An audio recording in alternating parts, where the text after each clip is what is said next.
వచ్చిరి. ప్రార్థన చేసుకుందాం ప్రభు సన్నిధిలో. ప్రార్థన. మహోన్నతుడా మహాగణుని యేసయ్య, మీ అతి శ్రేష్టమైన నామమునికి వందనాలు. గత కాలమంతయు రాజా మమ్ములను, రాజా సంఘ బిడ్డలను ప్రతి వారము లైవ్లో వీక్షిస్తూ వాక్యం వింటున్న బిడ్డలను అందరినీ రాజా నాయన మీరు కాచి కాపాడి భద్రపరచు. మరలా నీ సన్నిధిలో ఇట్టి విధంగా ఉండుటకు మాకు ఇచ్చిన గొప్ప భాగ్యాన్ని బట్టి వందనాలు. వచ్చి కూడిన బిడ్డలు నీవారు, నిలబడిన దైవజనుడు నీవాడు. నీ వశము చేసుకొని నాకును కూడిన బిడ్డలకును దూరస్తులైన లైవ్లో ఉన్న బిడ్డలందరికీ నీ యొక్క ఆత్మచేత నీ మాటను మీరు బయలుపరిచి నడిపించమని యేసు నామమున మనము చేయుచున్నాము. ఆమేన్. అందరూ ఆమేన్ చెప్పండి. దేవుని స్తోత్రం గాక. ప్రియులారా, మనము ప్రతి వారము కూడా మరి పాత నిబంధన గ్రంథములో బైబిల్లో 2వ పుస్తకాన్ని మనం ధ్యానం చేస్తూ ఉన్నాం. దేవుని స్తోత్రం. మొదటి గ్రంథము ఆది కాండము, 2వ కాండము నిర్గమా కాండము. ఈ నిర్గమాకాండానికి వచ్చేటప్పటికి ఇశ్రాయేలు బానిసత్వం నుంచి విడుదల దేవుడు ఎలాగే విడుదల చేశాడో, వారి పిన్న దేవుడు చూపిస్తున్న మరి మార్గములు ఏ విధంగా దేవుడు అద్భుతాలు చేశాడో ఇవన్నీ కూడా మనం ధ్యానం చేస్తూ వస్తున్నాం. గతించిన వారంలో 15వ అధ్యాయాన్ని మనం ధ్యానం చేస్తాం. ఏ అధ్యాయము చెప్పాలి, అందరూ చెప్పాలి. ఈ 15వ అధ్యాయంలో మనం చూసాము. ఎన్ని వచనాలు ఉన్నాయని తెలుసుకున్నాం మనం. ఎన్ని? 27 వచనాలు ఉన్నాయని తెలుసుకున్నాం. ఈ అధ్యాయంలో ఎవరి పేర్లు ఎక్కువగా ప్రస్తావింపబడినా అవి కూడా మనం చూస్తాం. అంతేకాదు దేవుని యొక్క బిడ్డలారా, ఈ 15వ అధ్యాయం అంతా కూడా ఎర్ర సముద్రము దాటిన తర్వాత ఎవరు పాడుతున్నారు పాట? ఎవరు పాడుతున్నారు పాట? ఇశ్రాయేలు, మోషే, మిరియాము అందరు కలిసి ఏం పాడుతున్నారు? సంతోషముతో కీర్తన పాడుతున్నారు. దేవుని స్తోత్రం. ఎందుకు మిమ్మల్ని ఇలాగా అడిగి ప్రశ్నలు వేస్తున్నారంటే, మీరు తెలుసుకున్నది, మీరు విన్నది ప్రశ్న వేసినప్పుడు మీకు ఎంతవరకు గుర్తున్నదో తెలియని కొరకమే. దేవుని స్తోత్రం. మీ సమాధానం చెప్పాలి. అప్పుడే మీరు వాక్యం ఏం చేస్తున్నట్టు, వింటున్నట్టు, తెలుసుకున్నట్టు దాన్ని మీరు మరలా తిరిగి ఏం చేస్తానికి సమాధానం నాకు చెప్తున్నారండి. ఇప్పుడు వారందరూ కూడా ఎర్ర సముద్రం దాటారు. ఎర్ర సముద్రం తర్వాత వారందరూ కూడా సంతోషముతో పాటలు పాడుతూ ఇప్పుడు ఎక్కడికి వచ్చారు? వాళ్ళు అలాగా పాటలు పాడుతూ ప్రయాణం చేస్తూ ఎక్కడికి వచ్చారని మనం నేర్చుకున్నాం. మారా దగ్గరికి వచ్చారని నేర్చుకున్నాం.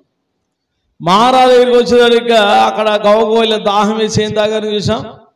చేదైన, చెప్పండి, చేదైన నీళ్లు తాగారు. మారా అనగా అర్థం ఏంటి? మారా అనగా అర్థం ఏంటి? చేదు అని అర్థం. అంతేనా?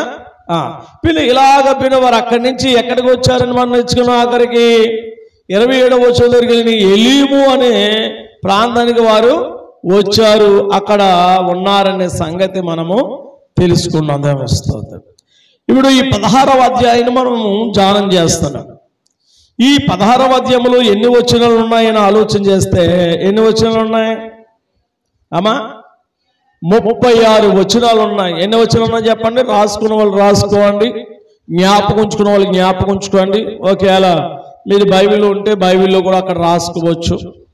కనుక ఈ 36 వచనాల్లో ఎవరి పేరు ఎన్నిసార్లు మరి ఈ అధ్యాయంలో 16వ అధ్యాయంలో మరి ప్రస్తావింపబడిందో అన్న మాట మనం చూస్తున్నప్పుడు ఎలీము అన్న మాట 2 సార్లు ప్రస్తావింపబడింది. ఎన్నిసార్లు?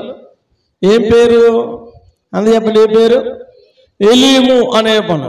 ఇశ్రాయేలు కూడా ఎక్కడ దిగారు వీరు? ఆఖరిగా మనం చూసినప్పుడు ఎలీము అనే ప్రాంతానికి అక్కడ దిగినట్లుగా మనం ఆడు వచ్చినట్టే, దిగడం అంటే ఏంటి, అక్కడికి వచ్చారు అని అర్థం. రెండోదిగా ఐగుప్తు అన్న మాట కూడా ఒకసారి రాయబడింది. మూడోదిగా మనం చూస్తే ఇశ్రాయేలు అనే మాట 5 సార్లు రాయబడింది. ఇశ్రాయేలు అనే మాట ఎన్నిసార్లు రాయబడింది? 5 సార్లు రాయబడింది.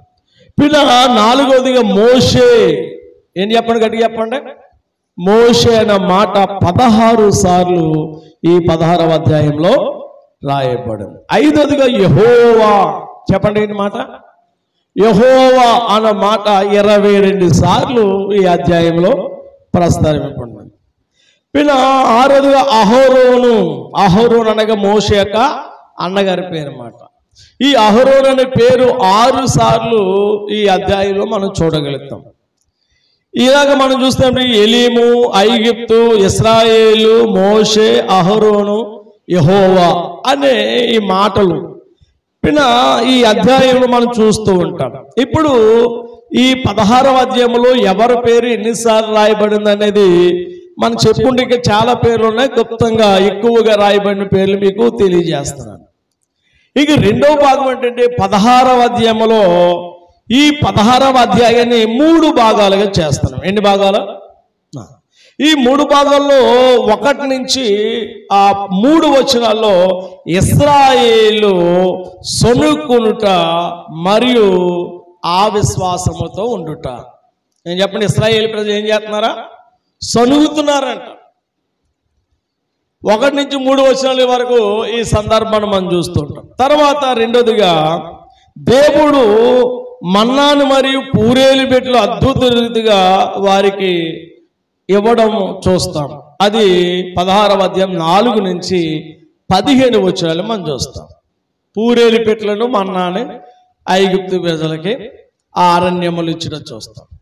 మూడోదిగా మన్నాను స్వీకరించుకొని వారు తినే విధంగా దేవుడు వారికి మన్నాని ఇచ్చటం మనం చూస్తాం. అది 16 నుంచి 31 వచనాలు సూచనలు మనం చూస్తాం అన్నమాట. మన్నా స్వేకరణ అంటే ఆహారాన్ని సంపాదించుకుంటాం.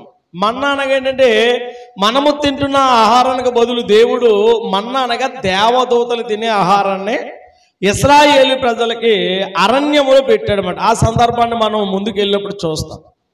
ఇప్పుడు 3 భాగాలు మనం చూస్తాం. ఈ 3 భాగాల్లో 1 నుంచి 3 వచనాల వరకు ఇశ్రాయేలు సనుకోవడం, 4వ వచనం 15 వచనాల వరకు దేవుడు మన్నాను మరియు పూరేలు పెట్టిన వారికి ఇవ్వడం. అలాగే 16 నుంచి 31 వచనాలు చూస్తే మా మన్నాను స్వీకరించి వారి సూచనలు దేవుడు ఇచ్చడము అనేది మనం చూస్తాం. ఇక 3వ భాగం చూస్తాం. 3వ భాగం ఏంటంటే ఈ 16వ అధ్యాయంలో ఎన్ని వచనాలు ఉన్నాయనుకున్నా?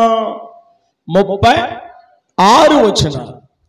అలాగే ఈ 36 వచనాలు వచనం వెంబడి వచనాలుగా ఇప్పుడు ధ్యానం చేస్తున్నాం. అర్థమవుతున్నా మాట? నిజంగా ఈ 16వ అధ్యాయం అర్థమైంది. ఈ 3 మాటలు మీకు గుర్తుంటే ఆ సందర్భం ఏంటనేది మీకు అర్థమైపోద్ది. ఏంటి మొదటి మాట ఏంటి చెప్పండి? ఇశ్రాయేలు సనుక్కోవడం. రెండో విషయం ఏంటి చెప్పండి? రెండో విషయం మన్నాను పూరేలు పెట్టలను ఇవ్వడం. మూడో విషయం ఏంటంటే మన్నాను గురించి వారు ఏ విధంగా సమకూర్చుకోవాలో, ఏ విధంగా తినాలో దాని గురించి సూచనలు 36 వచనం వరకు మనం చూస్తాం. ఇప్పుడు 36 వచనాలు ఒక వాక్యం వెంబడి వాక్యంగా మనం చదువుతూ ఇప్పుడు 16వ అధ్యాయం మొదటి వచనం మనం చూస్తాం. చూడండి. తరువాత ఇశ్రాయేళ్ల సమాజమంతును ఎలీము నుండి ప్రయాణమయ్యి వారు ఐగుప్తు దేశము నుండి బయలుదేరిన 2వ నెల 10వ దినమున ఎలీమునకు సేనాయికి మధ్యన సీను అరణ్యమునకు వచ్చింది. వీరు ఎక్కడికి వచ్చారంట అని ఆలోచన చేస్తే ఇప్పుడు ఎక్కడికి ఎర్ర సముద్రము నుంచి దాటిన తర్వాత సంతోషంతో పాటలు పాడుకుంటూ మారా దగ్గరికి వచ్చి మారా నీళ్లు దేవుడు మధురంగా మార్చాడు. మార్చిన తర్వాత అక్కడి నుంచి ప్రయాణమయ్యి మళ్ళీ ఎక్కడికి వచ్చారు? ఎలీము అనే ప్రాంతానికి వచ్చారు. ఎలీము అనే ప్రాంతం నుంచి మళ్ళా ప్రయాణమయ్యి వారు ఎక్కడికి సీనుకుని ఎలీమునకు సీనుకును మధ్యనున్న ప్రాంతానికి వచ్చారంటే ఆ ప్రాంతం ఏంటంటే సీను అరణ్యము. ఏంటి? సీను పిన స్త్రీను కాదు కదా సీను పిన ఈ అరణ్యము దగ్గరికి వారు వచ్చారు. వచ్చినప్పుడు మనం చూస్తున్నప్పుడు చూడు ఈ 2 వచనాల సందర్భాలు మనం చూస్తే 14వ అధ్యాయానికి వెనక్కి వెళ్ళండి. 14వ అధ్యాయంలో 11వ వచనం మనం చూస్తున్నాం. 14వ అధ్యాయము 11వ వచనం మనం చూస్తున్నప్పుడు చూడండి, అంతటా వారు మోషేతో ఐగుప్తుతో సమాధులు లేని ఈ అరణ్యములో చచ్చుటకు మమ్మను రప్పించుతావా? చూడు మమ్మల్ని ఐగుప్తులోనే బయటికి రప్పించి మమ్మల్ని ఇట్లు చేయనేలా అంటే ఇశ్రాయేలు ప్రజలు అంటున్నారంట, మోషేని ప్రేదైనా మమ్మల్ని తీసుకొచ్చింది ఈ అరణ్యములో చంపేయడానికి తీసుకొచ్చావా అన్నాడంట. తీర మనం ముందుకు వెళ్తున్నప్పుడు ఆ సీను అనే అరణ్యము ఎలాంటిదంటే అరణ్యములు ఏముంటది, ఇసుక లాంటి ఎరాదులు అక్కడక్కడ పిన్న పచ్చగా ఉంటుంది, అక్కడక్కడ చిన్న చిన్న గుంటలు లాంటి నదులు కనబడుతుంటాయి. ఇక్కడ మనం చూస్తే ఇక్కడ అరణ్యములో ఉన్నారు. ఏ అరణ్యానికి వచ్చారు అంటే సీను అనే అరణ్యములో దగ్గరికి వచ్చిన తర్వాత వీరు సమయం సాగుతున్నారు. 15వ అధ్యాయానికి వద్దాం. 15వ అధ్యాయంలో 24 వచ్చిన మనం చూస్తున్నాం. 15:24 ఏం కనబడుతుంది అక్కడ? చూడండి ఏమన్నాడు, ప్రజలు మేము ఏమి త్రాగుదామని మోషే మీద సొనుగు సాగగా. చూసా అరణ్యంకి వచ్చిన తర్వాత ఇప్పుడు వీళ్ళందరూ కూడా ఏం మర్చిపోయారు? వీళ్ళందరూనే ఐగుప్తులో దేవుడు చేసిన అద్భుతాలు మర్చిపోయారు. ఏంటి ఐగుప్తులో మగ్గిపోయి దాసత్వంలో ఉండి ఎంతో కష్టపడుతుంటే దేవుడు మోషేని ఆహారాన్ని పంపించి ఎన్ని అద్భుతాలు చేశాడు, 10 రకాలైన అద్భుతాలు చేశాడు చేయలేదా? చేశాడు. ఆ అద్భుతాలు బట్టి దేవుడి కార్యాలు చేసి దేవుడు ఆ ఐగుప్తులో ప్రజలందరికీ రాజుకి తెలియజేశాడు యెహోవా వంటి గొప్ప దేవుడు లేడు, వీళ్ళు ఆరాధిస్తున్న దేవుడే గొప్ప దేవుడు అన్నట్లుగా ఆ ఫరో నమ్మాడు. దేవుని స్తోత్రం. అయితే ఆ ఎర్ర సముద్రంలో కూడా అక్కడికి వచ్చిన తర్వాత కూడా అద్భుతం చూశారు. ఏం చూశారు? వారి పని వెనకాల ఫరో సైన్యం వచ్చేస్తుంది. ఈ ఫరో సైన్యం వచ్చినా సరే వీళ్ళు ఏమి చేయకుండా వాళ్ళు ఎర్ర సముద్రం దాటిపోయేంత వరకు కూడా అడ్డుగా నిలబడ్డాడు దేవుడి దేవస్థానం. అద్భుతం చేశాడా? అదే దేవుడు నిలబడకపోతే వీళ్ళందరిని ఏం చేసిన? చంపేసిన. ఎంతమంది? 1, 2, 100, 1000 వీళ్ళు లక్షలు కాదు, లక్షల వేల కొంతమంది ప్రయాణిస్తున్నారు దేవస్థానం. సముద్రమే 2 పాయలు అయిపోయింది. అమ్మ ఏమైపోయింది? సముద్రమే. ఎవరికి సాధ్యం అది? ఎవరికైనా సాధ్యమా? మనం సముద్రం జరిగి సముద్రం 2 పాయలు అయిపోద్దా? అవును. నేను వెళ్తాను, దేవుడు నాకు దారం తెరిచేస్తానంటే ములుగు సత్తా దేవస్థానం. ఎవరి శక్తి ఉండాలి? ఇక్కడ వాళ్ళింటి అద్భుతాలు చేసి ఆ ఎర్ర సముద్రం కూడా దాటి దేవుడు అద్భుతం చేశాడు, ఆశ్చర్యకార్యం చేశాడని సంతోషంతో పాడుతూ వచ్చి మారా దగ్గరికి వచ్చేటప్పటికి మోషేని సనుగు సాగారు. ఏం దగ్గర మమ్మల్ని తీసిన నీళ్ళు కూడా మాకు తాగడానికి కూడా లేదు. మళ్ళీ అక్కడి నుంచి మంచి నీటి మొక్కల దగ్గర తీసుకొచ్చాడు. 27వ వచనం చదువు మనం చూడండి. 15:27 వచ్చిన తరువాత వారు ఏలీమునికి వచ్చారు. అక్కడ పండిన నీటి మొక్కలు 70 ఈత చెట్లను ఉంచిన వారు అక్కడనే ఆ నీళ్ళు యొద్ద దిగిరు. అంటే ఉన్నారు.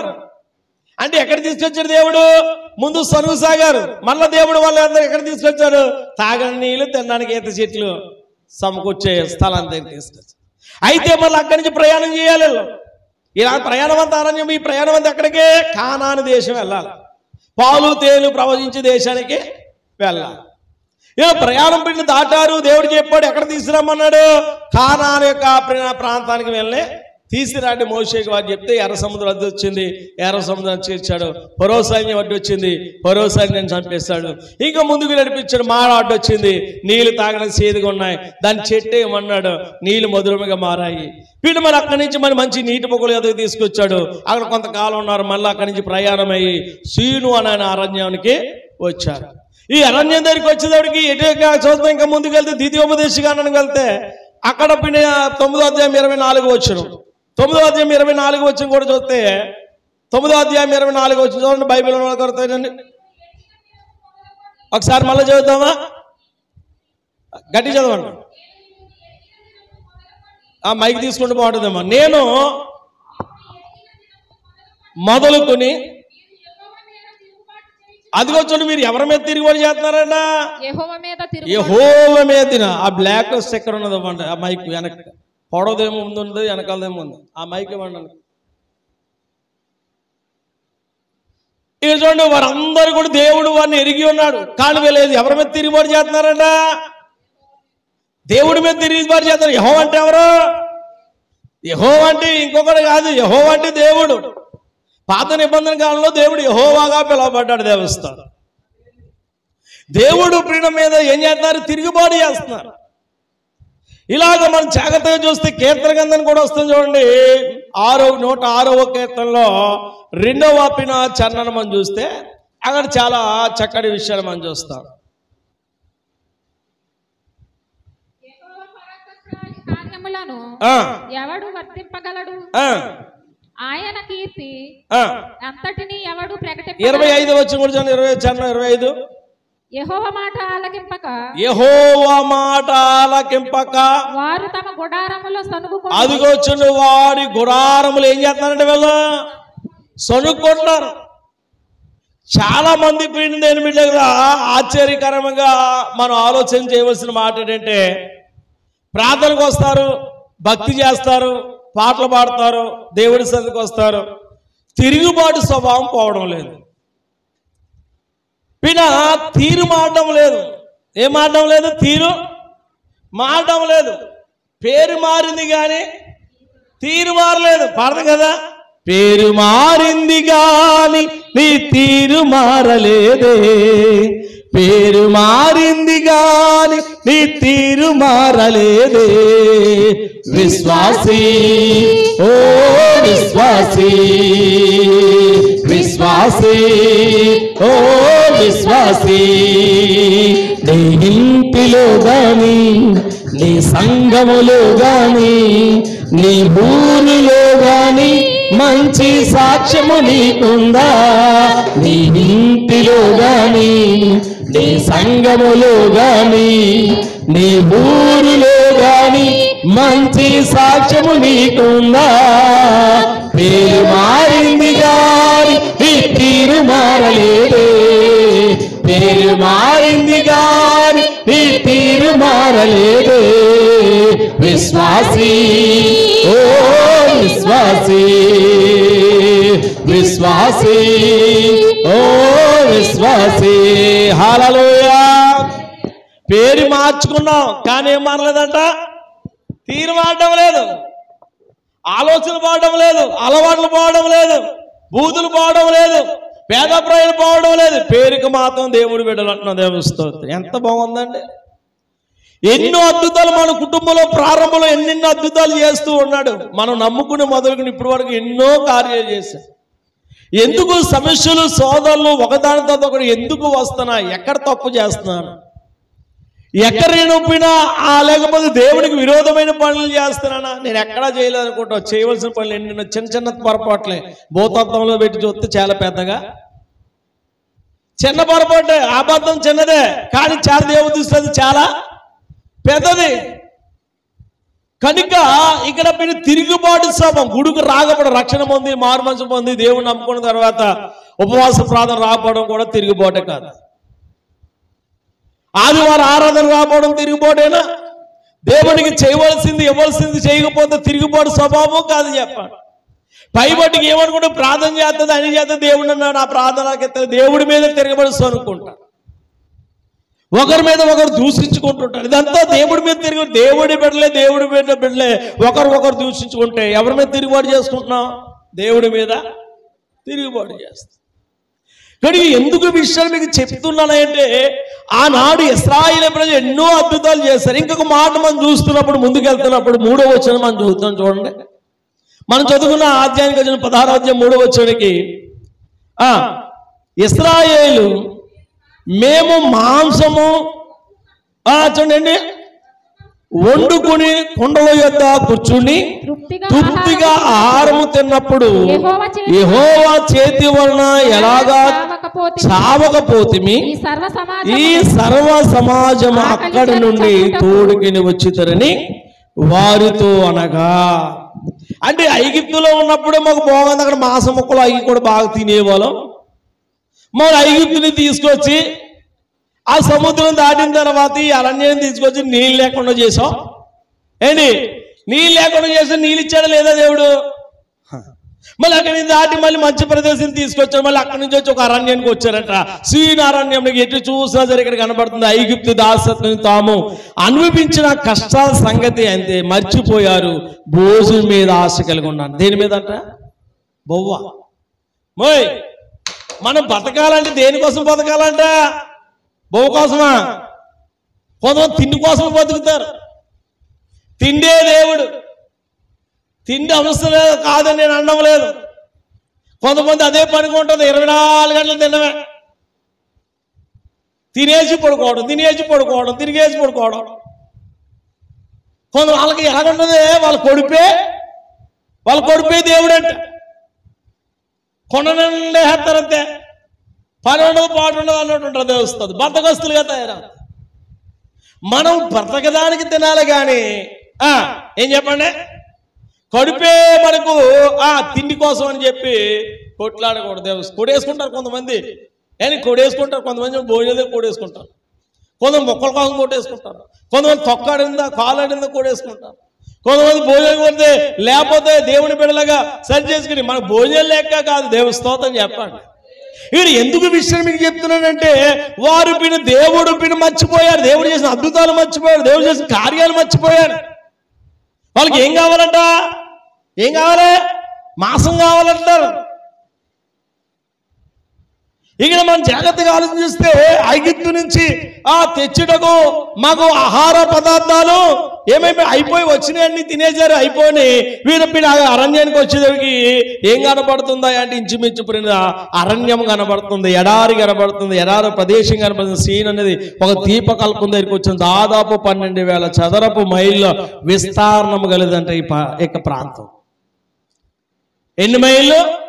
12,000 చదరపు మైళ్ళు కలిగిన విస్తీర్ణం కలిగి ఎడారి అంటే ఎక్కడ చూసినా ఎడారే, ఇసుకే కనపడుతుంది. ఇంకా ఎడారిలో తిండి ఏం దొరుకుద్ది? ఎడారిలో ఏమైనా తిరిగిందా? చూడండి, అప్పుడప్పుడు మన వాళ్ళు కొయ్య తీసుకెళ్ళి పనిపిత్తని చెప్పి ఎల్లుళ్ళు పనేది ఎక్కడ అడతారని తీసుకెళ్ళి ఎడారిలో పడి తిండి ఉండదు, తెప్పలో ఉండవాడు ఆడు వస్తేనే ఆడికి తిండి, లేకపోతే ఒకసారి వారికి దాహం తీర్చడానికి ఒంట్లో ఉన్న నీళ్ళు తిత్తిన తిత్తులు నీళ్ళు తీసుకుని తాగే స్థితి ఒంటే కొన్ని నెలల కొరకు నీళ్ళు తాగి అలా ఉంటుందంట. దేవుని స్తోత్రం. ఎందుకు విషయం అంటే అంతలోనే వారు ఆ ప్రాంతంలో చూస్తే అక్కడ పచ్చదనం లేదు. అంతా కూడా పర్వతాలు, రాళ్ళు, రప్పలు ఉండిన ఇసుక ప్రదేశముగా ఆ సేను ఆ ప్రదేశం ఉందండి. ఈ ప్రదేశం అంతా కూడా ఎడారి, ఎక్కడ కూడా పచ్చదనం అనేది కనబడటం లేదు. కనుక ఎంత ఎడారి అంటే ఎడారి అరణ్యము, అరణ్యం అంతా అంటే ఏం కనబడుతుంది? ఇసుక తప్ప రెండోదేమి కనుక అక్కడక్కడ కనిపించే సెలయేరులో వర్షం పడితేనే కానీ నీళ్ళు ఉండవు. వర్షపాతం వర్షాలు పెట్టి ఆ ప్రాంతంలో పంటలు పండుతాయంట. అమ్మా ఏం చెప్పండి, అప్పుడు మన ఎర్రపల్లి ప్రాంతం వర్షం పడితేనే మన ప్రాంతానికి పంటలు ఉండేవి. పూర్వానికి ఒక 34 సంవత్సరాలు వెనక్కి వెళ్తే నీళ్ళు ఉండేవి కాదు, వర్షపు నీరు మాత్రమే. ఆ వర్షపు నీరు వర్తం ప్రాంతానికి వర్షం పడితేనే పంటలు వేసుకునేవారు. ఇప్పుడు కొన్ని ప్రాంతాలు కూడా వర్షం పడితేనే నీళ్ళు నిలబడితేనే ఊడుపు చేలు లేకపోతే ఏదైనా వేసుకునే వాళ్ళు ఉన్నారు దేవస్థానం. కానీ అప్పటికి ఇప్పటికి కొంత మన ఇప్పుడున్న కాలంలో మనం చూస్తే బోర్లు అనేవి, కాలువలు అనేవి, చెరువులు అనేవి నీళ్లు నిలవ అనేది ఉంచుకునే పంటలు అనేవి. అప్పుడు కొంతకాలం ఒక పంట వేసుకునేవారు. ఇప్పుడు 2 పంటలకి నిత్యము పంటే దేవస్థానం. మహా అంటే మే నెల, జూన్ నెల, అరమచ్చ 2 నెలలు 3 నెలలు ఉన్నాం. మిగతా సమయం అంతా చేసుకోవాలి కానీ, పని చెప్పాలి కానీ, వెళ్ళాలి కానీ మొదలు పని. దేవుని స్తోత్రం. కానీ మన వాళ్ళండి పని కోసం దేవుడు నమ్మేస్తారు అంతే. దేవుని స్తోత్రం. ఇంక పని ఉందని చెప్పి దేవుడు లేదు, దేవుడు సన్నిధి లేదు, ఆదివారం ఆరాధన లేదు, ప్రార్థన లేదు. పని అంటే చాలు. సొంత పని కావచ్చు, అది కావచ్చు, ఎవరి పని కానీ కావచ్చు, దేవుడు సన్నిధిలో చేస్తే నష్టపోతుంది. వస్తుంది దేవుని పని అశ్రద్ధ చేస్తే మనము నష్టం చూడవలసి వస్తుంది.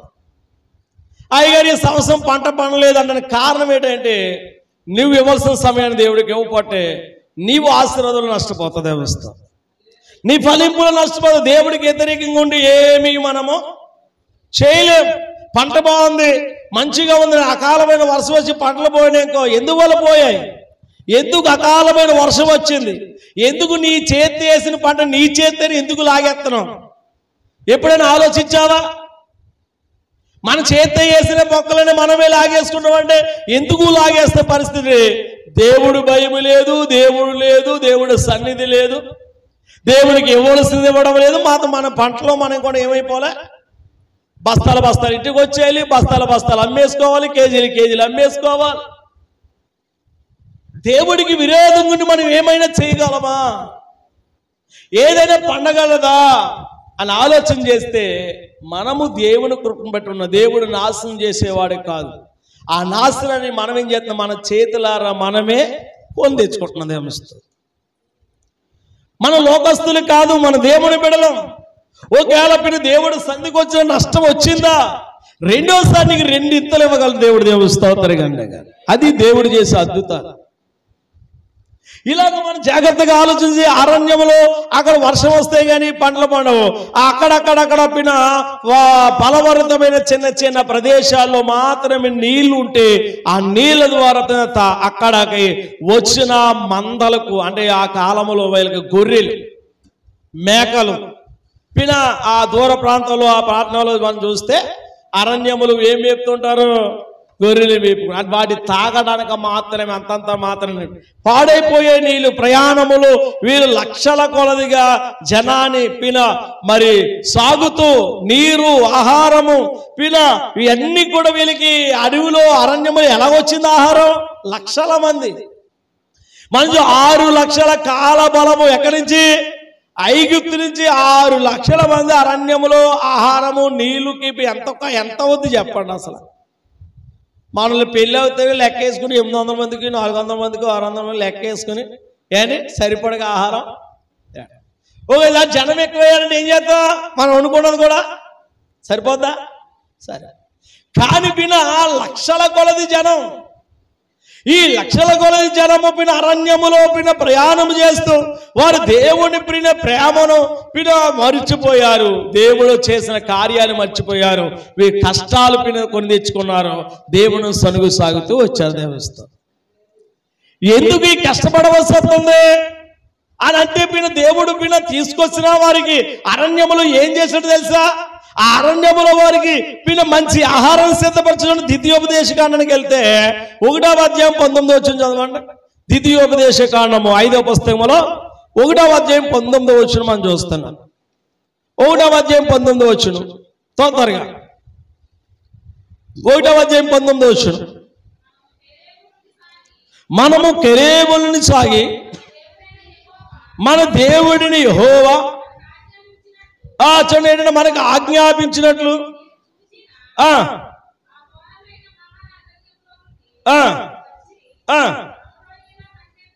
చూడండి అక్కడ అన్నాడు దేవుడు ఆశ్చర్యకార్యములు చేసేవాడని చెబుతూ, ఇక్కడ మనము జాగ్రత్తగా ఆలోచన చేయవలసిన మాట ఏంటంటే, మనము ఇక్కడ 3వ వచనంలో చూస్తూ వారు మొదట 2-3 వచనాల్లో మనం చూస్తున్నాం. వారు సనుగు సాగిరి అనే మాట 2వ వచనం. అరణ్యములో ఇశ్రాయేలు సమాజం అంతా కూడా మోషే అహరోను మీద సనిగిరి, సనుగులాట. ఈరోజు చాలా మంది కూడా దేవుడు సేవకుడి మీద, సంఘం పైన, సేవకుల పైన, విశ్వాసం సనుక్కునగలవాడు కొంతమంది ఉంటారు, లేకపోతే ఉండరు. దేవస్థానం అలా సనుక్కోవడం కూడా నష్టమే మనకి. అలా తిరుగుబాటు చేయడం కూడా నష్టమే మనకి. సేవకుడి మీద తిరుగుబాటు చేస్తే, సేవకుడు సనుక్కుంటే ఇదంతా కూడా చూడండి అక్కడ మోషే ఆహారాలను తీసుకొచ్చింది ఎవరు? వారికి తోడుగా ఉన్న దేవుడు, అద్భుతాలు చేసిన దేవుడు, తీసుకొచ్చిన దేవుడు, పనివారిగా సేవకులుగా మోషే ఆహారాల దేవుడు ఇశ్రాయేలుకి ముందు నడిపించడానికి నిలబెట్టారు. కానీ ఎవరి మీద తిరగబడుతున్నారు? మోషే మోషే ఇదిగో అక్కడి నుంచి మమ్మల్ని తీసుకొచ్చి అరణ్యములో మమ్మల్ని చంపేయడానికి తీసుకొచ్చావా? నీళ్ళు లేవు, తినడానికి ఏమి లేదు. ఇలా 4వ వచనం మనం చదువుకుంటున్నాం. 16వ అధ్యాయం 4వ వచనం మహిళ చదువుదాం. చూడండి, యెహోవా మోషేను చూచి ఇదిగో నేను చూడు ఆకాశము నుండి మీ కొరకు ఆహారమును కురిపించెదను, వారు నా ధర్మశాస్త్రమును అనుసరించి నడుచుదురో లేదో అని చూడండి, నేను వారిని పరీక్షించినట్లు ఈ ప్రజలు వెళ్ళి అదిగో ఏనాటి బత్తము ఆనాడే సమకూర్చుకొనవలను. బత్తము ఏనాడంట? ఏనాటిది ఆనాటిదే. రెడీ చేద్దాం. ఏం చెప్పడే? ఏనాటిది అంతే కదండి. మరి ఏ రోజు వెళ్తే ఆ రోజే, ఏ పూటగా ఆ పూట తినకపోతే డొక్క, అదే పనికి వెళ్తే డొక్కనే అన్నది. ఇది మన చెమట ఓర్చబట్టే ఏమి లేదు, కష్టమా లేదు, చెమట ఓర్చాలి. దేవుడు కష్టపడి తినమన్నాడు. అందుకే మానవుడు పొలం ఎవడైనా సరే చెమట ఓడచ్చు వచ్చింది. ఆడు ఉద్యోగస్తులు కావండి, వ్యాపారస్తులు కావండి, పొలం పని రైతు కావండి, ఎవరైనా సరే చెమట కార్చకుండా కష్టము, కష్టపడకుండా ప్రతిఫలం అనేది లేదు. ఎందుకు బిడ్డ ఆనాడు చెప్పాడు కదా, ఎవరితోని? ఆదాంతో అన్నాడు, ఆదామా నువ్వు ఏ నేల వెండి తీయబడ్డావో ఆ నేల నువ్వేం చెయ్యి, స్వేదపరుచుకుని చెమట పూడ్చి దాన్ని పండించుకుని తిని అన్నాడు. దేవుని స్తోత్రం కలిగినగా. అందుకే ఈరోజు మనం కష్టపడడానికి కారణం ఏంటనుకున్నా, ఆనాడు ప్రియులు లేకపోతే ఎక్కడుందో మనం అందరం కూడా, ఎక్కడుందో దేవుడి దగ్గర పిన ఏదోని తోటలో ఆడుతూ పాడుతూ సరదాగా. మరి ఇలాంటి కష్టాలే ఆడపోయి కూర వండుకోవాలా, బెండకాయ వండుకోవాలా, తోటకూర వండుకోవాలా, లేకపోతే అప్పుడప్పుడు మాంసం వండుకోవాలా, చేప కూర, ఈ బాధ ఏమి ఉండదు. ఈ బాధలన్నీ ఎక్కడ ఏమా సుగుణ, ఎక్కడ ఈ బాధలన్నీ మనకి? ఈ కూర వండుకోవాలి, ఈ అన్నం వండుకోవాలి, అన్ని బాధలన్నీ ఎక్కడ? ఈ భూమి మీద ఏమా, ఈ భూమి మీద ఉన్నప్పుడే. చనిపోయిన తర్వాత వండుకుంటావా? వండుకుంటే దెయ్యం వండుకుంటారు. దేవుని స్తోత్రం. ఎందుకు విషయం మీకు చెప్పవలసి వస్తుందంటే, దేవుడు అప్పుడు మోషే మాట్లాడుతున్నాడు ఏమని? ఇదిగో ఆకాశం నుండి మీకు ఏం పంపిస్తున్నాను? ఆహారమును. దేవుడు ఆకాశం నుంచి ఆహారం కురిపించగలవాడు. ఆకాశం నుంచి వర్షం కురిపోతే పంటలు ఉన్నాయా ఏంటి? ఆకాశం నుండి వర్షాలు లేకపోతే, తగిన సమయంలో తొలకరి వర్షము లేకపోతే, ఏ వర్షం కోసం చూద్దాం మనం? పంటలే కానీ ఏ వర్షం కోసం చూద్దాం? తొలకరి వర్షం. వర్షాలు పట్టే పంటలు బాగా పండితాయి. అలాగే అని చెప్పేసి కొంప ముచ్చే వర్షాలు వస్తే దేవుని స్తోత్రం. ఇలాగే ఎందుకు విషయాన్ని మీకు చెప్పవలసి వస్తుందంటే, ఆకాశం దేవుడు ఆహారాన్ని కురిపిస్తాను. ఇంకెందుకు ఏం చెప్తాడు? ధర్మశాస్త్రమును నడుచుకుంటారో, అనుసరించి నడుచుకుంటారో లేదు అని చెప్పి పరీక్షించడానికి, ఏ నాటి ఆహారము ఆ నాటికి, ఏ పూట ఆహారము ఆ పూటకి. ఎక్కువ తెచ్చుకున్నారా ఆహారం ఉండదు. ఏంటి మన బియ్యం తెచ్చుకున్నామండి, మనం తెచ్చుకున్న అయిపోయేదాకా వండుకుంటాం. కానీ అలా కాదు. అక్కడ ఈ రోజు తెచ్చుకున్న ఆహారం ఈ రోజుకే, మళ్ళీ రేపు ఉంచుకుని తిందాం అంటే అది ఏమైపోతుంది? పాడైపోతుంది. దేవుడానికి ఆ సూచన తెలియజేస్తా ఉన్నాడు. చూడండి, మనం అలాగే లెక్క ఉంది. నెహెమ్యా గ్రంథానికి వస్తాం. నెహెమ్యా గ్రంథంలో ఆ పుస్తకంలో 9వ అధ్యాయం 15వ వచనం మనం చూస్తున్నాం. 9వ అధ్యాయం 15వ వచనం చూస్తున్నప్పుడు నెహెమ్యా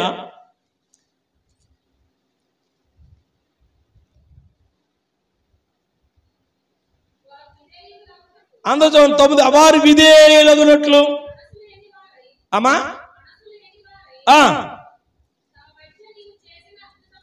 చూడు, వారి మధ్యన చేసిన అద్భుతములను జ్ఞాపకము చేసుకొనక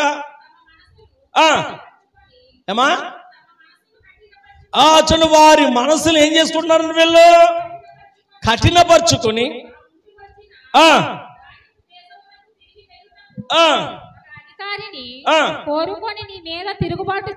అదిగో చూడండి, మాకు ఒక అధిపతి కావాలి అని చెప్పి ఏం చేస్తున్నారంటే వీళ్ళు తిరుగుబాటు చేస్తున్నారంట.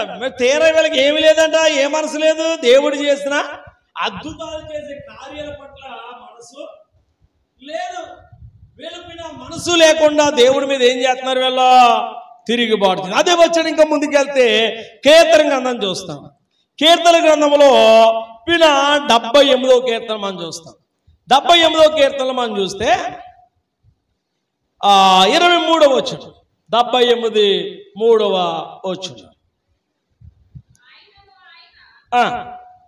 ఆకాశములను ఆజ్ఞాపించాను, అంతరిక్ష ద్వారములను తెరిచాను, ఆహారమునకై ఆయన వారి మీద మన్నాను కురిపించాను. చూడండి ఏమన్నాడు అక్కడ? ఆయనను ఆయన పైన ఆకాశమునకు ఆజ్ఞాపించును, అంతరిక్షము ద్వారానే తెరిచును, ఆహారమునకే ఆయన వారి మీద మన్నాను కురిపించును, ఆకాశ ధాన్యము వారి మీద అనుగ్రహింపబడిన దేవస్త్రం. చూడు ఇంకా కిందకు వస్తే ఏం కనబడుతుందంటే వాళ్ళకి 25 వచనం, దేవదూతల ఆహారము నరులు భుజించిరి, భోజన పదార్థములు ఆయన వారికి సమృద్ధిగా పంపేను. దేవస్తోత్రగలనిగా. చూడు ఇక్కడ జాగ్రత్తగా మనం ఆలోచించేది, ఏ ఆహారం తింటున్నారు ఇప్పుడు? ఎలా ఏ ఆహారం తింటున్నారు? మన్నా అంటే ఎవరి ఆహారం ఇది? అయ్యో బాబాయ్ చాలా బాగా చెప్తున్నారు. మన్నా అంటే ఎవరి ఆహారము? దేవదూతలకు. మన చేత ఆ మాట 25 వచ్చింది కదమ్మా కీర్తనలో. అదిగో దేవదూతల ఆహారము నరులకు భుజించిరి, భోజన పదార్థములు ఆయన వారికి సమృద్ధిగా పంపేను. దేవస్థానం. ఇప్పుడు చెప్పండి, అరణ్యములో ఉండిన ఇశ్రాయేలు ఐగుప్తులో తిన్న ఆహారం గొప్పదా, లేకపోతే అరణ్యములకు వచ్చి ఆ దేవదూతల ఆహారం తిన్నది గొప్పదా? చెప్పండి. ఆ ఐగుప్తుల వారు పొయ్యి మీద వండుకుని పిన్న చెమట వచ్చి పిన్న బాధలు పడి తినేవారు. కానీ అరణ్యానికి వచ్చిన తర్వాత దేవుడు వారికి ఏం చేసిండే? మన్నాను పాడతాం కదా, మన్నాను కురిపించినావు, బండ నుండి నీళ్ళిచ్చినావు, మన్నాను కురిపించినావు, బండ నుండి నీళ్ళిచ్చినావు,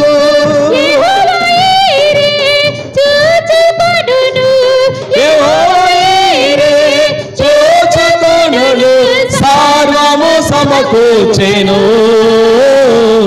ఆరాధనా నీకే నా యేసయ్యా, ఆరాధనా నీకే, ఆరాధనా నీకే నా యేసయ్యా, ఆరాధనా నీకే. హల్లెలూయా. పిన దేవుడు వారి ఆకలి తీర్చాడు. పిన మోషేమకు ఇదిగో మాంసము లేదా అని అడిగితే వారు తినడానికి దేవుడు ఏం కురిపించాడు? మన్నాను కురిపించడానికి. కిందకి వెళ్తే కీర్తన గ్రంథంలో 105వ కీర్తనకు వచ్చేది. 105వ కీర్తన 40వ చరణం చూస్తున్నాము. 105:40 చరణము. చూడు, వారు మనము చేయగా అదుగో ఆయన పూరేలను పంపించను, ఆకాశము నుండి ఆహారమునిచ్చి వారిని తృప్తిపరిచేను. దేవ స్తోత్రం కలిగిన గాక. ఇప్పుడు చెప్పండి, వాళ్ళకి ఏమి ఇచ్చాడంటే ఆకాశం నుంచి మన్నాను కురిపించాడు. ఇప్పుడు దేవుడు వాళ్ళకి ఏమి ఇచ్చాడంట? పూరేలు పెట్టడం, మాంసం, పెట్ట మాంసం. మాంసం దేవుడు ఏదైతే అది ఇచ్చే దేవుడు. దేవు స్తోత్రం కలిగిన అద్భుతాన్ని చేశాడండి దేవుడు. అక్కడ గొప్ప కార్యాలు చేశాడు దేవుడు. ఇంకా జాగ్రత్తగా మనం ఆలోచన చేస్తే ఇలాగా దేవుడు కూడా కొత్త నిబంధన ఇశ్రాయేలుకు అరణ్యములో మన్నాను కురిపించాడు, వాళ్ళకి మాంసం పెట్టాడు. ఈ వాక్యాన్ని మనం జాగ్రత్త చూస్తే యోహాను సువార్తకు వచ్చేయండి. యోహాను సువార్తలో 6వ అధ్యాయము, యోహాను సువార్త 6వ అధ్యాయం కొత్త నిబంధన కూడా చూద్దాం.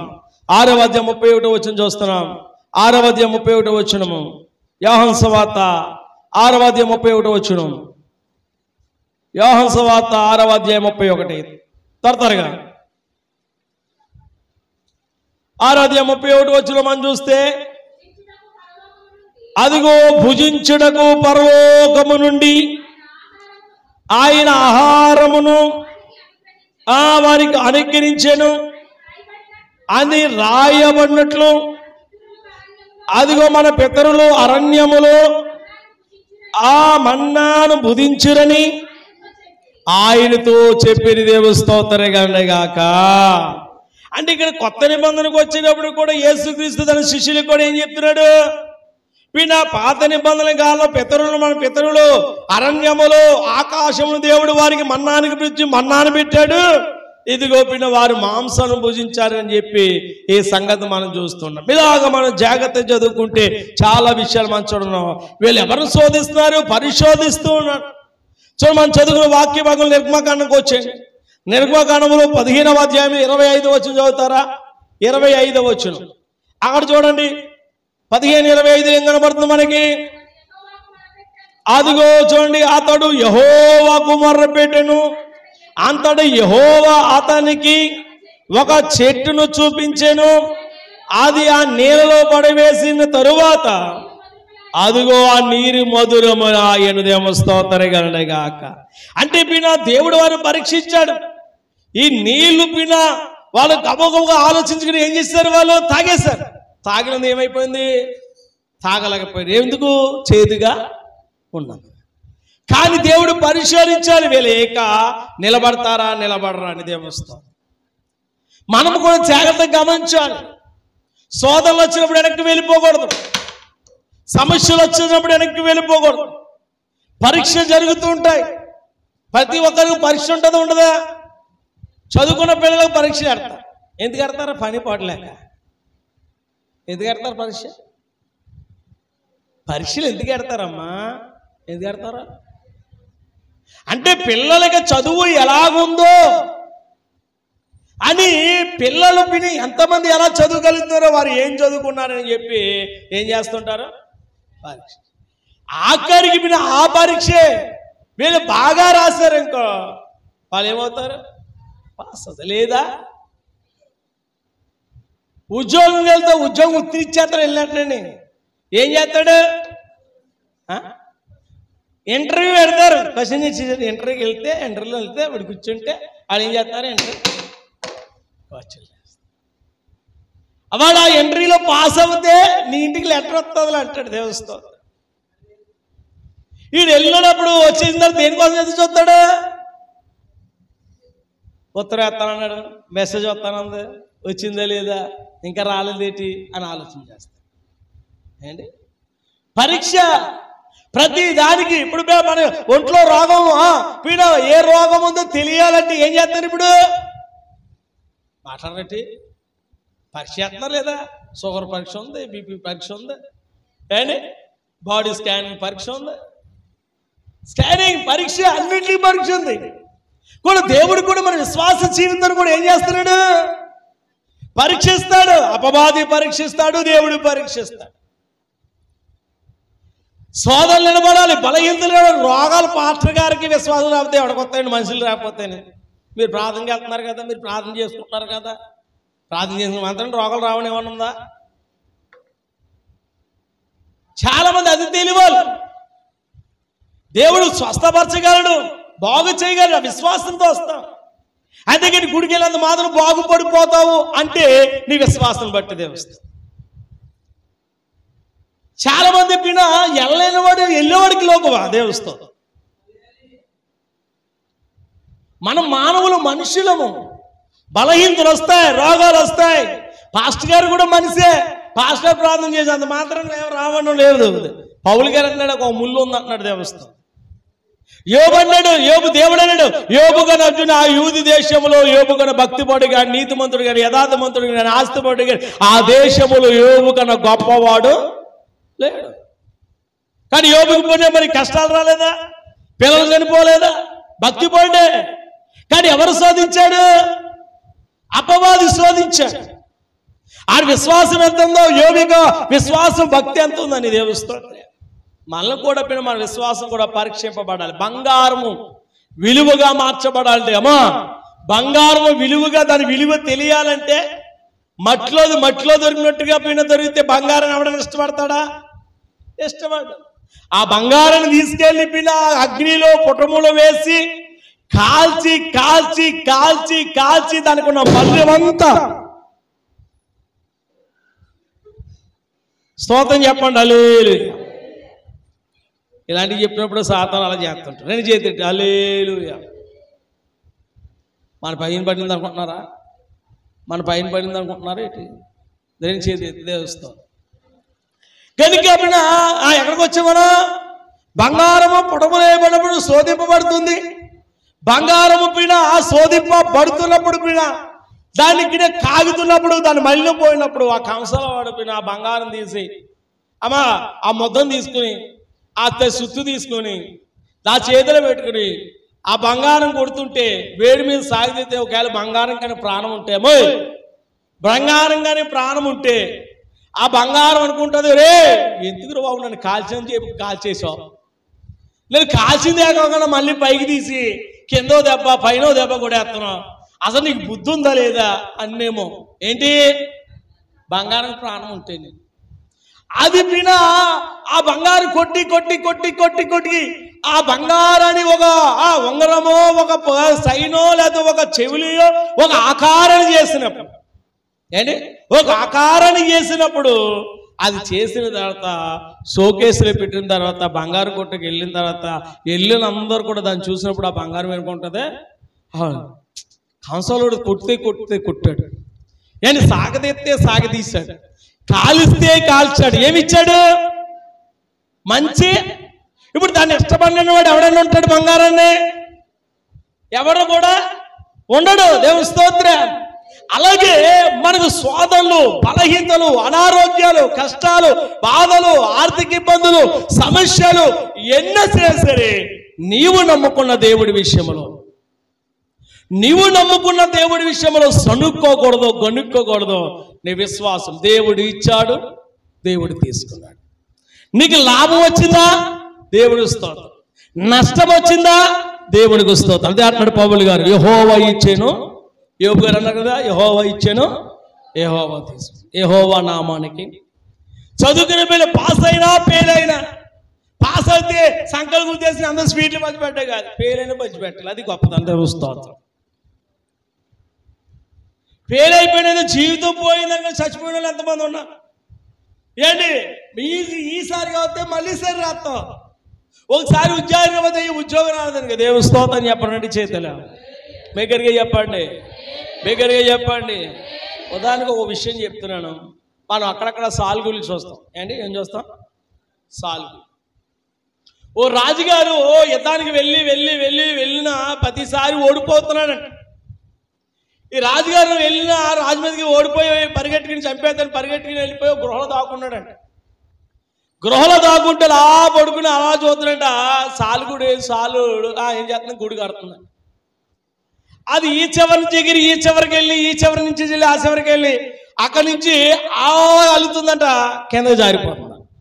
మళ్ళీ ఏం చేస్తుంది, అది మళ్ళీ కిందకి దిగిపోయింది. దాని కింద కాలిపోయిన ఏంటది దానికి సాలిడ్ దాన్ని పని మళ్ళీ పైకి అనుకుంటూ మింగుతూ మళ్ళీ ఏం చేస్తాం, మళ్ళీ కడుతుందండి, మళ్ళీ వెళ్ళి మళ్ళీ కింద పోతుంది. ఇలాగ అది గుడి కట్టడానికి ఎన్నిసార్లు పడిపోతే, ఎన్నిసార్లు పైకి లేస్తుంది, ఎన్నిసార్లు పడిపోతే, ఎన్నిసార్లు లేచి చివరికి దాని ఉండడానికి నివాస స్థలముగా సెంటర్ పాయింట్లో ఒక గూడిని కట్టుకుంటుంది వస్తుంది. అప్పుడు రాజుకి జ్ఞానోదయం కలిగానట, నేను ఎన్నిసార్లు ఓడిపోయినా ఏదో రోజున గెలుస్తానని విశ్వాసం కలిగిన దేవుని స్తోత్రం. మన జీవితంలో కూడా అంతే, మన బ్రతుకు జీవితంలో అంతే. జీవితమే కష్టాలతో ప్రయాణిస్తాం. కష్ట సుఖాలు అన్ని రోజులు ఒకలాగా ఉంటాయని లేదు, అన్ని రోజులు లాగా ఉండవు. సంతోషం ఉంటుంది, దుఃఖం ఉంటుంది, కన్నీరు ఉంటుంది, ఆనందం ఉంటుంది. ఓ రోజు ఉంటుంది, ఒక రోజు ఉండదు. ఇప్పుడున్న పరిస్థితి అయితే పర్లేదు, ఎవరి దగ్గర వెళ్తే ఒక 100 రూపాయలు అప్పు ఇమ్మంటే ఇస్తాడు. పూర్వం అలా రోజులు లేవు. ఈ రోజు ఇప్పుడు అప్పు చేసుకుని బిర్యానీ తెచ్చుకుని తినే రోజుల్లో ఉన్న దేవస్థానం. ఒక 40-50 సంవత్సరాల కిందకి వెళ్తే గెంజి ఇప్పుడు ఎక్కడ పోతుందో, ఎక్కడ పోసేస్తున్నామా పిల్లలకైతే ఇది అవడదాస్తాడు అంటది. మనందరూ కూడా ఒకప్పుడు పిన గెంజి నీళ్ళు తాగి బ్రతుకున్న వాళ్ళ మీద ఏం స్తోత్రం చెప్పండి.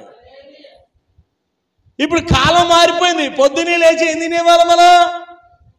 మాట్లాడటమ్మా రాత్రి అంతా పోయిన గంజిలో నానబెట్టుకుని పొద్దున పనికి వెళ్ళినా ఎక్కడికి వెళ్ళినా చక్కెర 2 మిరగాయలు వేసుకుని ఉల్లిపాయ వేసుకుని క్యారెట్ పెట్టుకుని పొలానికి వెళ్ళి చక్కగా, అప్పుడు ఏ రోగాలు లేవు, ఉన్నాయా? తర్వాత వచ్చే ఏంటి, బజ్జీ, పూరి, ఇడ్లీ, ఏంటి ఇంకేంటి కనుక పొద్దున్నే లాగిన ఆయిల్ ఫుడ్ ఎప్పుడైతే తిన్నామో ఇంక ఇంట్లో టిఫిన్ లేదు, ఇంట్లో తయారు. పూర్వం ఇంట్లో అయితే చక్కగా పిండి నానబెట్టుకుని అట్లా వేసుకుని చక్కగా పెసరట్లైనా అయ్యాన్ని వండుకునేవారు. ఇప్పుడు పిల్లలకి చలిదానం అంటేనే ఏలు కూడా అడుతుంది. ఏలు రాత్రి తినమంటాం అంటాం. ఇప్పుడు అమెరికాలో తింటున్నారు తెలుసా చలిదానం? ఆరోగ్యం కొరకు దేవుని స్తోత్రం చెప్పండి. అందుకని పెద్దల మాట సద్దన్నా ఏంటి, పెద్దల మాట చలిదానం తినవాడు ఇప్పుడు ఆరోగ్యంగానే ఉంటాడు. స్తోత్రం చెప్పండి. హల్లెలూయా. కనుక ఎందుకు విషయం మీకు చెప్తున్నానా అంటే కష్టం. వారు ఎన్నో అద్భుతాలు ఆశ్చర్యకార్యాలు చూశారు, కానీ శోధింపబడుతూ దేవుడిని శోధిస్తున్నారు, తిరగబడుతున్నారు, దేవుడి మీదే సొనుక్కుంటున్నారు. ఈరోజు సేవకుడి మీద సొనుగుతున్నావేమో, జాగ్రత్త. గుడికి రమ్మంటే తిట్టుకుంటున్నావేమో, రక్షణ పొంది ప్రార్థన రావయ్యా అంటే సొనుగు సాగితే నాకు వద్దులేని సొనుగుతున్నావేమో, జాగ్రత్త. నువ్వు వచ్చినా రాకపోయినా నాకు వచ్చేది ఏమీ లేదు, నీ కొరకే దేవుడు స్తోత్రగలని గాక. హల్లెలూయా. పిలిచినవాడు మనందరిని పిలిచినవాడు పోషించక మారడు. కనుక ఎందుకు విషయం చెప్తుంటే ఆ దినాన పైన వారు అన్ని అద్భుతాలు ఆశ్చర్యకారులు చూచిన వారే దేవుడి మీద తిరుగుబాటు కలిగి మాకు ఐగుప్తే బాగుంది, ఇదిగో మాకు మాంసం కావాలి అంటే, ఆహారం కావాలంటే దేవుడు ఆకాశం నుండి మన్నాను కురిపించాడు. వారికి మీద ఇంకేం పెట్టాడంట? పూరేలు పెట్టల మాంసమును పెట్టాడు. ఇలాగ మనం శోధించుతూ ఆ దేవుడికి కూడా ఒక సమయంలో శోధనలని వస్తూ ఉంటాయి. ఆ శోధనలు మనం తప్పించుకోవాలి. మనం చదువు వాక్య భాగంకి వచ్చేద్దాం. చూడండి 16వ అధ్యాయంలో 5, 6 వచనాలు చదువుకుని ముగించుకుందాం. దేవుడి చిత్తమైతే మళ్ళీ మనం చదువుతారా? మరియు 6వ దినమున వారు తెచ్చుకున్న దానిని సిద్ధపరచుకోవడం. దేవుడు స్తోత్రం కలిగిన గాక. మీరు 6 దినాలు ఏం చేయాలి? సిద్ధపరచుకున్న దాన్ని ఏం చేయాలంట? తెచ్చుకోవాలి, ఏరుకోవాలి. మన్నా అంటే ఎలా ఉంటుందంటే చూడండి, పొద్దున్నే మనుషు కొత్తిమీర, పుదీనా, దాని మీద పువ్వు వస్తుంది కదా, ఆ టైప్లో ఉంటుంది అన్నమాట. ఏరుకోవాలి.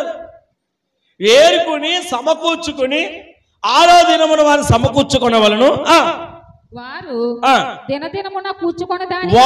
దినదినమున కూర్చుకున్న దానికంటే అది రెండంతలై ఉండవలను.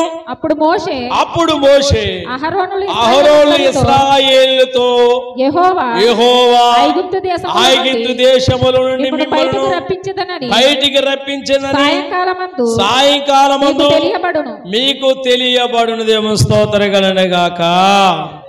దేవుడు మోషేతో చెప్తూ మిమ్మల్ని అందరినీ కూడా పోషించి మీరు ఏ విధంగా తినాలో దాన్ని సమకూర్చుకోనని చెప్తూ నిర్గమకాండంలోనే 6వ అధ్యాయానికి వెనక్కి వెళ్దాం ఒకసారి. 6వ అధ్యాయానికి వెళ్తే 7వ వచనం మనం చూద్దాం ఒకసారి. నిర్గమకాండంలో 6వ అధ్యాయము 7వ వచనం మనం చూద్దాం. అదిగో మిమ్మల్ని నా ప్రజలుగా చేర్చుకుని, అదిగో మీకు ఏమై ఉంటానంటున్నాడు? అది దేవుడే. అంటే ఇప్పుడు ఇశ్రాయేలు ప్రజలకు దేవుడు ఎవరు? యెహోవాయే దేవుడు. ఇప్పుడు యెహోవా ప్రజలు ఎవరు? ఇశ్రాయేలే దేవుని యొక్క ప్రజలు. ఇప్పుడు మనం ఎవరు ప్రజలు? మాట్లాడరేటి? మనము దేవుని ప్రజలం. దేవుడు మనవాడు, దేవుడు ప్రజలము మనం దేవస్తాం. దేవుడు మనవాడు, మనము దేవుణ్ణి ప్రజలు. ఇప్పుడు మనం వింటే ఎవరి మాట వినాలి? ఎవరి మాట వినాలమ్మా? ఇలా తిరిగమ్మా, ఎవరి మాట వినాలమ్మా చెప్పమ్మా? ఎవరి మాట వినాలి? దేవుడి మాట వినాలి, సేవకుడి మాట వినాలి, తల్లిదండ్రుల మాట వినాలి. మన వయసులో పెద్దవారు ఏదైనా చెప్తే దాన్ని ఏం చేయాలి? హలో ఏం చేయాలి? నాకు తెలుసులే, నువ్వు చెప్పావులే అనకూడదా? అలాగంటే అక్కడ మన యొక్క ఏంటంటే పెద్దవారికి మర్యాద ఇచ్చామా? పెద్దవారికి గౌరవం. ఈరోజు పెద్దోడు అంటేనే విలువ లేదు చాలా మంది. పెద్దోడు ఎందుకు చెప్తున్నాడో విలువ లేదు. నువ్వేడా నాకు చెప్పేది? బూతులు ఆడేస్తాడు దేవస్థానం. ఇంట్లోని పెద్దోళ్ళు లేకపోతే ఏ తలక పెట్టుకోమన్నానంట? మాట్లాడరండి. పెద్దోళ్ళు లేకపోతే ఎద్దు తలక పెట్ట అంటే అలాగని చెప్పి ఎద్దుని నరికి తెచ్చుకోమని కదా అక్కడ దేవుని స్తోత్రం. అంత శ్రేష్టమైనదని ఒక ఉపాయం చెప్తాడు, ఒక ఆలోచన చెప్తాడు.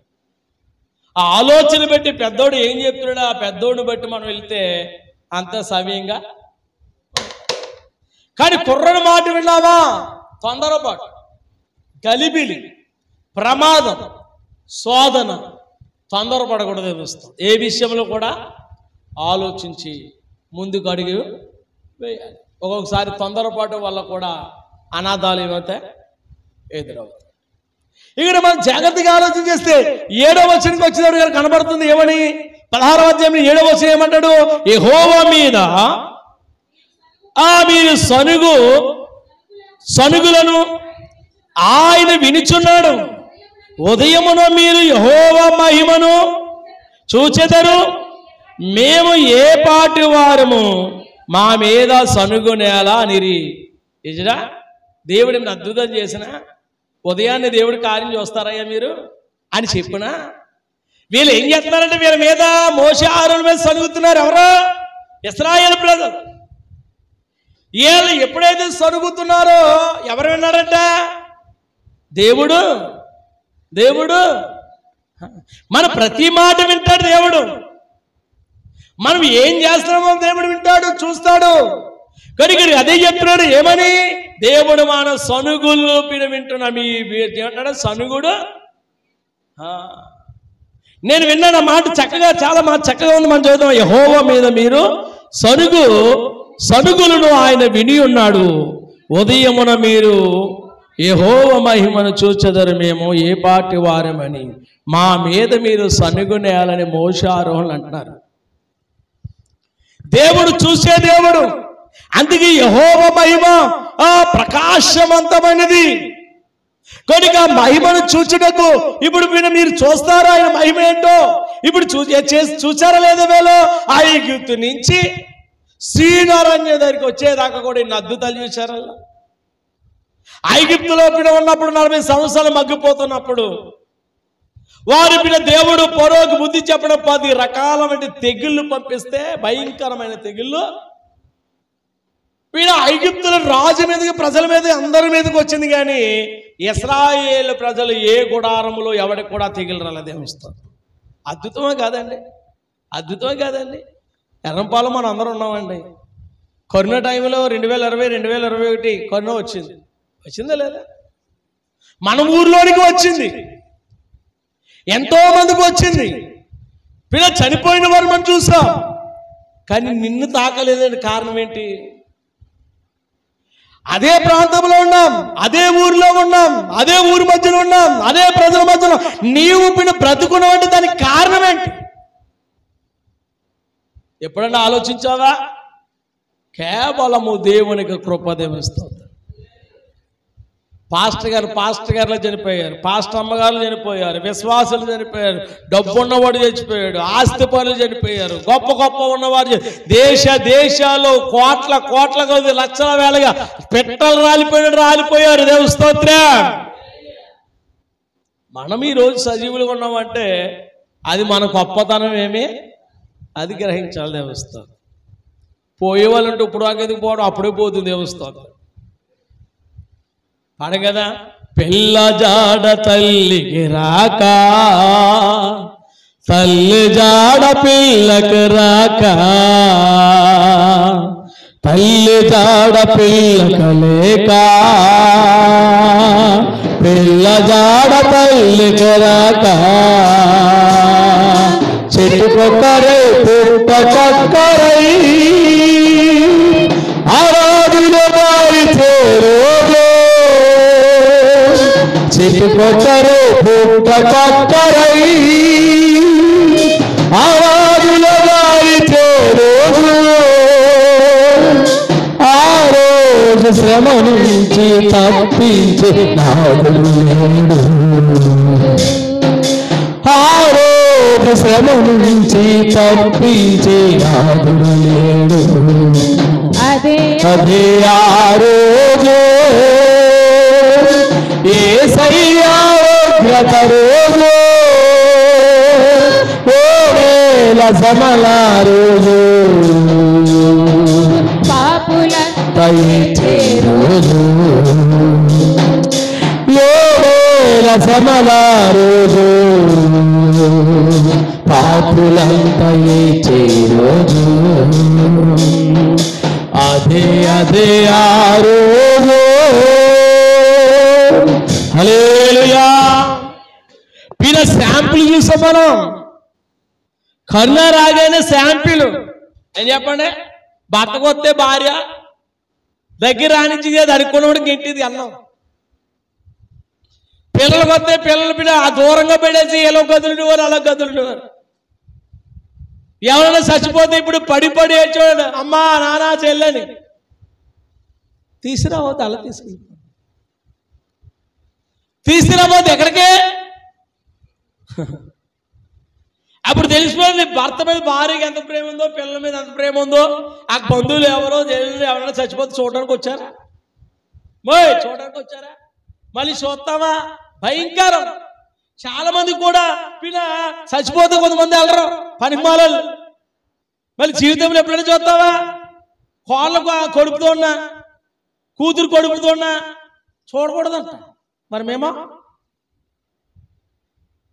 పాస్టమ్ గారితో కొడుకుతూ ఉన్నప్పుడు ఎన్ని సమాధులు చేసాం. మనుషులను ఆచారాలు ఇంకా పోవడం లేదు. చచ్చిపోతే వెళ్ళాలే ఎలా కొనలేదు చెప్పండి. మానవుడా నిజంగా మృగమా? దేవస్థానం మనసు ఉన్నవాడు దేన్ని ఏం చేయడు చెప్పండి. ఆగుతాడా? ఇంట్లో అన్నగా చచ్చిపోతే కోడలు మీరు చూడడానికి వెళ్తలేదు. ఇంటి ఒకే కొడుకుని పుట్టినోళ్ళు, రక్త సంబంధులు, అన్నదమ్ములు, అక్క చెల్లెళ్ళు. అక్క చచ్చిపోతే చెల్లి కోడలు కోడలు కడుపుతుంటే చూడడానికి వెళ్తలేదు. పనికి వెళ్ళలేదు. దేవస్థ ఇంకేముంది నీకు ప్రేమ? మారాలి. దేవుని బిడ్డలో ఆచారం వైపు వెళ్ళకూడదు. మానవులుగా దేవుని బిడ్డలుగా ప్రేమను చూపించాలి. దేన్ని లెక్క చేయకూడదు. దేవస్తోత్రం. హల్లెలూయా. స్తోత్రం చెప్తామా? రెండు చేతులు ఇద్దామా? నువ్వు నమ్ముకున్నావు అంటే ఇతరులకు ఎలా ఉండాలి? చెయ్యకూడదు అని దాన్ని చేసి చూపించాలి. దేవస్థానం శ్రమ దినాల్లో పెళ్లి చేయకూడదట. ఎవడు చెప్పాడు? చచ్చిపోతామని కప్పెట్టచ్చేమో. శ్రమదినాలు ఏ కార్యక్రమం 40 రోజులు శ్రమదినాలు ఏ పెళ్లిళ్ళు ముహూర్తాలు పెట్టుకోవాలని బైబిల్ గ్రంథంలో ఎక్కడైనా ఉందేమో చూపించమనండి. కాలుముడు ఏం చెప్పండి. కనికపిన చాలా మంది ఆచారంగా చాలా మంది బోధించేవాడు ఆచారాలు. శ్రమదినాలకి పెళ్లిళ్ళకు సంబంధమే లేదు. మా ప్రశాంతకి నా శ్రమదినాలు పెళ్లి చేశాం 10వ తారీఖున. దేవుని స్తోత్రం. హల్లెలూయా. ఇప్పుడు అలా ఆవిడ నీళ్ళు వేసుకుంది. దేవుని స్తోత్రం చెప్పు. ఎందుకు ఈ విషయాన్ని చెప్తున్నారంటే చాలా మంది ఇంకా భక్తి చేస్తున్నారు కానీ దేవుని సన్నిధికి వెళ్తున్నారు కానీ ఆచారాలు పోవడం లేదు. క్రైస్తవులకి ఆచారాలని. మనము దేవుని బిడ్డలము. దేవుని స్తోత్రం చెప్పండి, బిగ్గరగా చెప్పండి. హల్లెలూయా. ఇక్కడ ఎందుకు విషయం ఏంటంటే ఎన్నో అద్భుతాలు ఆశ్చర్య కార్యాలు ఆ ఇశ్రాయేలు ప్రజల మధ్యన దేవుడు చేస్తే వారు దేవుడి మీద తిరిగిబడిన స్వభావం గల వారు గాను సనుక్కున్న వారు గాను వారు కనబడినట్లుగా మనం చూస్తున్నాము. దేవుడు మాత్రం వారిని సనుక్కున్న కనుక్కున్న వారికి బుద్ధి చెప్పుతూ వాళ్ళు నడిపిస్తూ ఉన్నాడు. ఉదయమున మీరు యెహోవా కార్యమును మీరు చూచేది. ఆ కార్యం ఏంటో వచ్చేవారు మనం చూద్దాం. మోకరించని ప్రార్థన చేద్దాం.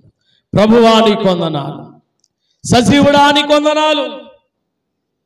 ఈ రాత్రి రాజనైనా నిర్గమాకాండములు ఇశ్రాయేలు ప్రజల మధ్యన ఎలాంటి అద్భుతాలు ఆశ్చర్యకారం చేస్తాయి, ఎలాంటి అయ్యా ఉన్నతమైన కార్యాలు చేస్తున్నావు. మా విశ్వాస జీవితంలో రాజనైనా ఎన్నో అద్భుతాలు చేస్తావు. మరణకరమైన స్థితి నుంచి లేవనెత్తావు. నా విషయంలో, మా పిల్లల విషయంలో, యజమాని విషయంలో, యజమానురాల విషయంలో ఎన్నెన్నో కార్యాలు చేసావయ్యా. నీవు చూడకపోతే నేను ఏమైపోదును? కరుణగల యేసయ్యా ఈ జీవితానికి నీవే చాలునయ్యా. కరుణగల యేసయ్యా ఈ జీవితానికి దానికి నీవే చాలునయ్యా, నీ ప్రేమే చూపకపోతే నేనేమైపోదును, నీ కృపయే లేకపోతే నా ఊపిరి లేదయా, నీ ప్రేమే చూపకపోతే నేనేమైపోదును, తప్పని వాళ్ళు పాడుతూ లేకపోతే నా ఊపిరి లేదయా, కరుణగల యేసయ్యా, ఈ జీవితానికి నీవే చాలునయ్యా, కరుణగల యేసయ్యా, ఈ జీవితానికి నీవే చాలునయ్యా. నా సొంత ఆలోచనలే కలిగించెడు నష్టము, నీకు కలిగిన ఆలోచనలే నాకు లాభమాయను. నా సొంత ఆలోచనలే కలిగించెడు నష్టము, నీకు కలిగిన ఆలోచనలే నాకు లాభమాయను. ఆలోచనకర్త, ఆలోచనకర్త, నీ ఆలోచనయే నాకు క్షేమమయ్యా. ఆలోచనకర్త, నీ ఆలోచనయే నాకు క్షేమమయ్యా, నీ ఆలోచనయే నాకు క్షేమమయ్యా. నీ ప్రేమే చూపకపోతే నేనేమైపోదును, నీ కృపే లేకపోతే నా ఊపిరి లేదయా, నీ ప్రేమే చూపకపోతే నేనేమైపోదును, నీ కృపే లేకపోతే నా ఊపిరి లేదయా, నీ ప్రేమే చూపకపోతే నేనేమైపోదును, నీ కృపే లేకపోతే నా ఊపిరి లేదయా, నీ ప్రేమే చూపకపోతే నేనేమైపోదును, నీ కృపే లేకపోతే నా ఊపిరి లేదయా. ప్రార్థన చేద్దాం. ప్రభువా నీకు వందనాలు. ఒక తీర్మానంతో దేవుని సన్నిధిలో వెళ్దాం, ఒక తీర్మానంతో దేవుని సన్నిధిలో వెళ్దాం. ఈ రాత్రి విన్న వాక్యాన్ని బట్టి ప్రభువా నిజమే ప్రభువా, నా జీవిత కాలము నా తల్లి గర్భము ఉద్భవించిన మొదలుకుని ఇప్పుడు వరకు నేను ఒక కుటుంబీరాలుగా ఉన్నంత వరకు కూడా నా జీవితంలో, నా తల్లి జీవితంలో, నా కుటుంబంలో, నా సహోదరుల పట్ల, నా భర్త పట్ల, నా బిడ్డల పట్ల ఎన్నెన్నో నువ్వు కార్యాలు చేశావు. ఎన్నోసార్లు నేను నిలబడి నీకు సాక్ష్యం ఇచ్చాను. ఆ ఇశ్రాయేలు ప్రజల వలె ఉన్నావా? ఆ ఇశ్రాయేలు ప్రజల వలె నీవు ఉన్నావా? ఎన్నో అద్భుతాలు, ఆశ్చర్యకార్యాలు, గొప్ప కార్యాలు, కష్టాలు, నష్టాలు, బాధలు, ఇరుకులు, ఇబ్బందులు లాంటివి నీ జీవితంలో ఎదురమైనప్పుడు వాటినన్నిటినీ దేవుడు అద్భుత తొలగిస్తే ఈరోజు అన్నీ బాగున్నాయని చెప్పి తిరుగులాడుతున్నావా? ఈరోజు దేవుడి మీద తిరుగుబాటు చేస్తున్నావా? ఒకప్పుడు బాగుండి ఇప్పుడు బలహీనరాలైపోయినాయని చెప్పి శోధింపబడుతూ దేవుడు సనుగుతున్నావా? జాగ్రత్త. ప్రభా ఎందుకు నాయన ఈ సమస్య వచ్చిందని అడుగు. ఎక్కడ నేను పొరపాటు చేశానని అడుగు. ఏ విషయాల్లో నేను ఏం చేస్తున్నానో ఆచారాలు కూడా చేస్తున్నప్పుడు ఒకప్పుడు చేయడానికి భయపడేదానివి, ఒకప్పుడు వెళ్ళడానికి భయపడేదానివి. ఇప్పుడు ఎందుకు వాటికి ఉత్సాహనిస్తున్నావు? దేవుని బిడలము మనము, ప్రభువు బిడలము. లోకస్తుల వలె, లోకములు ఉన్న వారి వలె ఉండకూడదు. ఏం మారుతున్నాం? ఏ మార్పు పొందాం? ఏ మారు మనసు పొందాం? ఒకవేళ ఇశ్రాయేలు ప్రజల వలె అద్భుతాలు, ఆశ్చర్యాలు చేసిన నీవు ఒకవేళ ఇలాంటి స్వభావం కలిగిన వారు తెలియని అహమము మన హృదయాల్లో కలిగిందేమో, తెలియని అభిప్రాయం, భేదాభిప్రాయము మనలో కలిగిందేమో. ఇతరుని గురించి ఒకప్పుడు ఓ దేవుడు బాగు చేశాడు, దేవుడు కార్యం చేశాడు, దేవుడు దీవించండి, ఈరోజు నాశనం అయిపోవాలని కోరుతున్నావా? జాగ్రత్త. మన నోట రాని మాటలు ఈరోజు వస్తున్నాయేమో, జాగ్రత్త. ఈరోజు మనం చెయ్యకూడని పనులు చేస్తూ ఉన్నామేమో, జాగ్రత్త. ప్రభువా నీకు వందనాలు, స్తుతులు నాయన. మహిమగల రాజా నీకు వందనాలు. ప్రియ బిడ్డలందరూ కూడా దీవించి ఆశీర్వదించి ఈ 16వ అధ్యాయములు మొదటి నుంచి రాజా 7 వచనాలు అద్భుతమైన గూఢార్థమైన సంగతులు మాకు బయలుపరిచారు. ఆదివారం వచ్చిన బిడ్డలు శనివారం వస్తే ఆదివారం తప్పించుకుని రాజా పనులంటూ పరిగెడుతున్నారయ్యా. కొందరైతే శనివారం రాకుండా ఆదివారం ఆరాధన అంటూ వస్తున్నారయ్యా.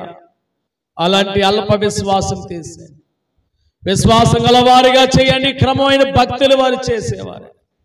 ఒక పూట కూటి కొరకు తను చేస్తాను వస్తాను అమ్మి వేసుకున్న అయ్యో ఆ యేషాబు వలె ఉండక, యాషాబు వలె ఉండక, ఆ యాషాబు వంటి భ్రష్ట మనసు కలిగిన వారిగా ఉండక, యాషాబు వంటి మనసు కాక, రాజా నాయనా నీ బిడ్డలు సందు భక్తి గల వారిగా చేసి నీ బిడ్డ దినదినమును తనపరిచి నడిపించి మీ సహాయమును అడిగించమని ఈ రాత్రి ప్రశాంతమైన తెరిచి నడిపించము.